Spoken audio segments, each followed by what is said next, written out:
Saudações, leitores e seguidores do Instituto Liberal, eu sou o Lucas Berlanza e este é mais um IL Flash, aquele momento da semana em que a gente elenca os 7 artigos que mais impactaram, que mais fizeram sucesso no nosso site oficial e nas nossas redes sociais. E hoje o nosso IL Flash traz uma série de resenhas, de análises de livros, questões teóricas que nos ajudam a compreender melhor as problemáticas que se relacionam com o liberalismo. O primeiro artigo já é uma resenha da Jéssica Prata, do Instituto Líderes do Amanhã, que nos escreve sobre o que o governo fez com o nosso dinheiro, de Murray Rothbard. Murray Rothbard, para quem não sabe, é um grande autor da Escola Austríaca de Economia, conhecido pela sua defesa do chamado anarcocapitalismo, uma doutrina política, uma doutrina filosófica que defende a anulação completa do Estado e apenas a vigência da economia de mercado, do setor privado. Nesse livro, O que o governo fez com o nosso dinheiro, o Rothbard, de acordo com a resenha da Jéssica Prata, inicia explicando o surgimento do dinheiro, criado como uma forma de facilitar o que era feito até aquele momento pelo escambo. Os primeiros materiais aceitos universalmente como dinheiro foram o ouro e a prata, que contribuíram com o desenvolvimento do comércio e da economia como um todo, já que o escambo apresentava muitas dificuldades para a comercialização se efetivar. Essa interferência, porém, do governo na economia, a partir da existência do dinheiro, do seu controle por um banco central, nas economias modernas, essa interferência do governo na economia imprimindo papel moeda, que os liberais constantemente criticam, distorce o sistema monetário, criando bolhas na economia e privilegiando aqueles que receberam primeiro o novo dinheiro que é impresso pelo Estado. Para que o governo consiga realizar tudo isso, sem que a população se revolte, diagnostica Rothbard, conforme explica a resenha da Jéssica, ele criou desde muito tempo um aparato legal de expoliação e se tornou um monopólio de emissão de dinheiro com uma legislação que obriga os cidadãos do país a aceitarem a moeda do Estado. Essa visão ela é compartilhada até por alguns autores que não são anarquistas, como é o caso de Hayek, por exemplo, que defende a desestatização do dinheiro e uma concorrência de emissores de moeda. Outro livro, mas dessa vez um livro macabro, um livro comunista, é objeto da análise do Yanker Zimmer, nosso querido colunista, no seu texto A Mente Revolucionária, parte 1, o livro vermelho de Mao Tse-tung. É no livro vermelho que o tirano do Partido Comunista Chinês, que fundou o regime chinês como nós conhecemos, responsável pela maior fome da história do mundo e pelo maior número de mortes em números absolutos, além de uma série de barbaridades, execuções, torturas, terror absoluto, é nesse livro vermelho que ele expressa de forma clara as suas ideias revolucionárias.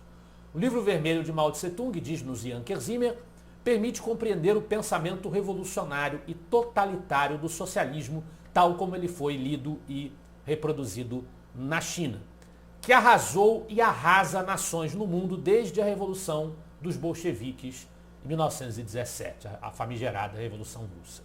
Esse artigo foi a primeira parte, estamos aguardando ainda a segunda parte do trabalho do Yanker Zimmer sobre esse assunto. Não é uma resenha, mas fala sobre outro tirano assassino de esquerda. É o artigo do Luan Sperandio, A Verdade sobre Fidel Castro em 5 fatos. E ele comenta nesse artigo que ainda existe, infelizmente, um grupo que trata Fidel Castro como se fosse um herói da sonhadora Revolução Cubana, que virou um exemplo para as esquerdas, praticamente da América Latina inteira, inclusive no Brasil, onde ainda existem muitos admiradores de Fidel Castro. Mas ele não apenas instaurou uma ditadura sangrenta, medonha, uma ditadura que perdura até hoje, adaptando-se aos novos tempos, evidentemente, mas perdura até hoje, como ele também levou Cuba a anos longos de estagnação e opressão. E aí o Luan apresenta 5 questões da vida de Fidel Castro que provam que as leituras que se fazem a respeito dele são erradas, são enviesadas. Ele diz que Fidel Castro era milionário, tinha mais de 900 milhões de dólares, que mais de 1 milhão de pessoas fugiram do regime cubano para os Estados Unidos, que o seu regime aumentou a fome, que ele comemorou a lua de mel nos Estados Unidos, Cuba não era tão maravilhosa assim para ele comemorar lá, e que matou mais de 10 mil pessoas.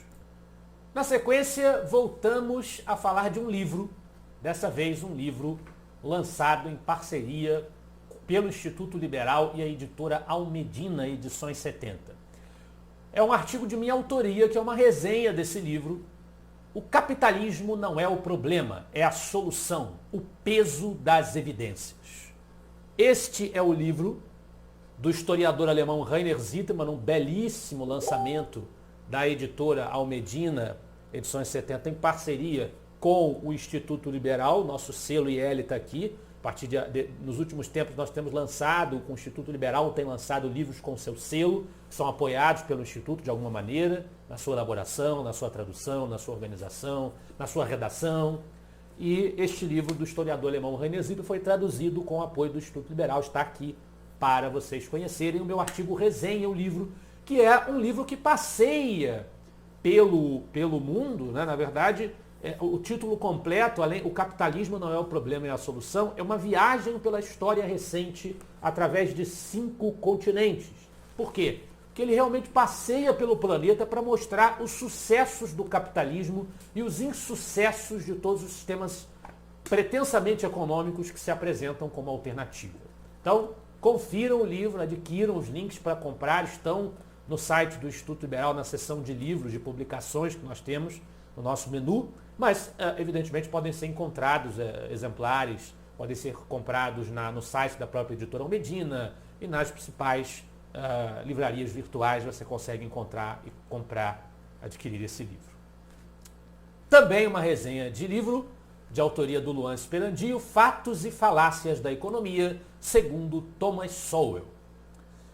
Esse livro, diz o Luan Sperandio, é um conjunto recheado com centenas de pesquisas, papers e trabalhos acadêmicos empíricos que podem desafiar a opinião do leitor sobre alguns dos temas contemporâneos mais sensíveis. Ele aborda lá uma série de pormenores sobre questões que muita gente acha que são verdades absolutas, mas tem uma série de contestações possíveis com base nos dados factuais.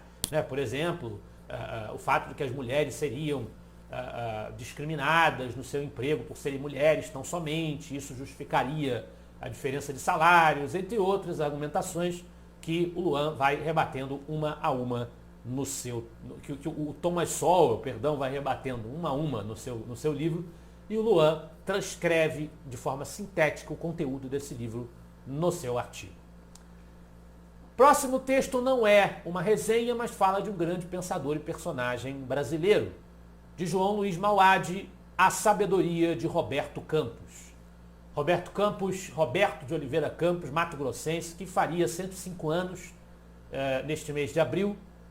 Ele é homenageado da vez na série de citações que João Luiz Mauad constantemente vem publicando e nós divulgamos no Instituto Liberal. E nós, inclusive, apoiamos uma iniciativa da Frente Parlamentar pelo Livre Mercado e do Instituto Livre Mercado, que é apoiado pelo Instituto Liberal, de realizar em Brasília, no Senado Federal, uma sessão solene em homenagem a esse aniversário de 105 anos. Ficam os nossos parabéns a Roberto Campos pela sua obra, pelo seu legado e, mais uma vez, a nossa homenagem à sua importância na difusão e na defesa das ideias liberais. Nós fechamos o nosso IL Flash de hoje com um artigo que não fala sobre um livro, não fala sobre um pensador, fala sobre um pretenso pensador brasileiro e uma questão absurda que aconteceu nas últimas semanas, de autoria da Kátia Magalhães, na sua coluna Judiciário em Foco, que é uma análise crítica do Poder Judiciário, de muitos malfeitos que são perpetrados por lá, sob o título Ministro do STF em Harvard. O prosélito veste uma suprema toga. Não é de hoje que os ministros do nosso distinto Supremo Tribunal Federal vêm se portando como verdadeiros militantes políticos, não fazendo jus à liturgia dos seus cargos. E é essa tônica que é atacada pela Kátia no seu texto. E nós vemos aqui, é o ministro Luiz Roberto Barroso participando de um evento nos Estados Unidos, na Universidade de Harvard, a Brazil Conference, ao lado da deputada Tabata Amaral, e ele dizendo: nós somos a democracia, precisamos combater os autoritários, insinuando que ele representaria uma força do bem que personificaria a própria democracia, afrontando os autoritários. Ele não diz objetivamente, mas é claro que ele está se referindo ao presidente Jair Bolsonaro. Este não é o papel dos ministros do Supremo Tribunal Federal. Não é assim que os juízes da Suprema Corte norte-americana se portam. Isto não é uma postura civilizada, portanto merece as críticas. E nós concluiríamos com uma afirmação muito importante, de que ninguém representa a democracia. A democracia subsiste precisamente porque as pessoas têm pensamentos distintos e, portanto, têm representantes distintos sendo eleitos para cargos nas instâncias do Estado. Então, ninguém, nem Bolsonaro, nem Lula, nem o senhor Luiz Roberto Barroso representa a democracia. Este é o recado do texto da Kátia Magalhães. Esse foi o nosso IL Flash de hoje. Eu espero que vocês gostem dos artigos e dos debates proporcionados pelo Instituto Liberal. Semana que vem estaremos de volta. Afinal de contas, para nós, você é a parte mais importante da sociedade. Até a próxima.